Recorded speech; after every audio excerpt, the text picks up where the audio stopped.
More short-term rentals are coming to the city of Kelowna. We could see as many as 2,100 additional units available for short-term rental. The city has applied for an exemption from the provincial short-term rental restrictions, so it's not a matter of if, it's a matter of when. So according to the most recent article on Castanet, more than 2,100 more units could be eligible for short-term rentals in Kelowna later this year. The city is eligible to be released from these restrictions after attaining a rental vacancy rate north of 3% for 2 consecutive years. But the legislation states that when you file for an exemption, it doesn't actually get processed until November of the following year.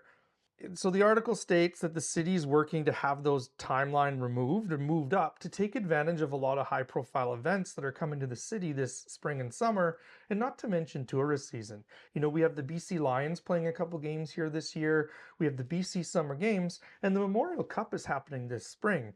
An additional amount of short-term rentals will help the city accommodate all these people coming into the city. The article goes on to say that up to 16 properties have now applied for a new short-term rental subzone in Kelowna. These properties were operating as principal use short-term rentals before the legislation changed a couple of years ago. Some of the buildings that have applied for this new subzoning are, properties along Sunset Drive like Waterscapes, the Discovery Bay Resorts, Sunset, St. Paul Downtown. There's a few Soul buildings down there, as well as the Brooklyn on St. Paul. There are other properties in the city which will fall under this new zoning code for short-term rentals. Buildings like Playa del Sol, which was built kind of as a resort hotel style building anyway, and then you also have Caban over on Lakeshore, and the other big development on the city called Aqua. Now, the city itself doesn't know how many of these 2,100 eligible units will actually hit the market as new short-term rentals, but that's kind of the high end of what we could be looking at in this situation. So really, we're looking at a bunch of units that could come back into that rental pool as short-term rentals. Of course, all those people have to follow the other rules and things like getting their licensing and their permitting and doing things properly, but it's good news for the city that we may have some more short-term rentals available for not just the short term, but for the long term.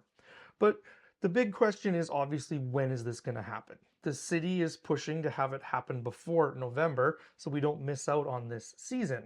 But the other question I have is, what does this do for the people who bought in these buildings and their investment went down a little bit and then they sold that property maybe for a loss or not as much as they wanted to sell it for because they couldn't short-term rent it anymore and they couldn't carry it, keep carrying with the carrying costs? What's going to happen with those people? I imagine some of them aren't going to be very happy. The other question is, what does this do for property prices in these buildings? Do they start to go up again as the supply gets diminished? Or are we going to see more investors hit the market and start buying these units up again? But let me know what your thoughts are down in the comments. I'm really curious to see what everyone out there is thinking about these changes. And if you want to get more information about the Kelowna market, make sure you subscribe to the channel and like this video. Thanks for watching. We'll see you next time.